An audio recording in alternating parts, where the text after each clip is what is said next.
Meanwhile, more funerals are underway today for some of the 49 people killed in the Orlando massacre.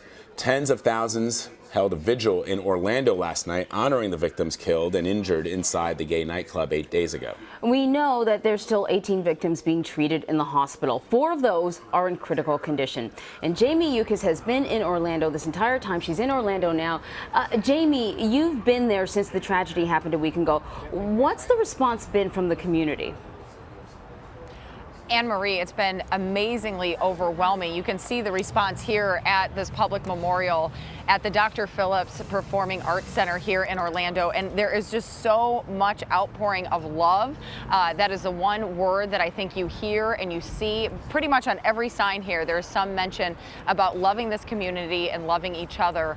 Last night, there were estimated 50,000 people who showed up to a vigil not that far from here, just a couple blocks down. There's a park called Eola Park, and it's a lake, and people were all around the lake last night listening to music and remembrance, and people talking about their experiences at Pulse nightclub that night, unfortunately. But what was really touching is that at one point in time, there was some light rain showers all on and off yesterday, and at one point there was a rainbow that extended all the way over the lake and over the crowd, and people made mention of that, of course, because a rainbow symbol is that a symbol of the LGBT community.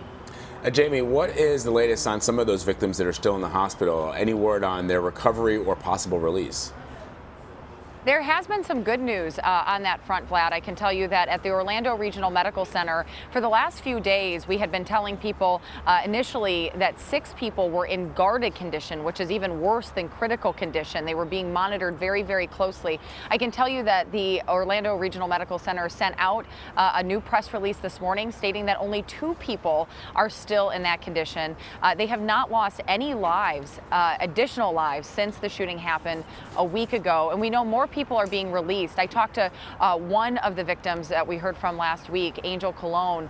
I talked to his father yesterday. I wished his father a happy Father's Day and said, you know, I'm sorry that your son was injured in this, but is there any update on his progress? And he told me by phone, he said, you know what, this is one of the best Father's Day because Angel is now moving from his hospital bed into rehab within the hospital, and he hopes to go home fairly soon. Of course, a lot of victims are still have months and months and months of recovery.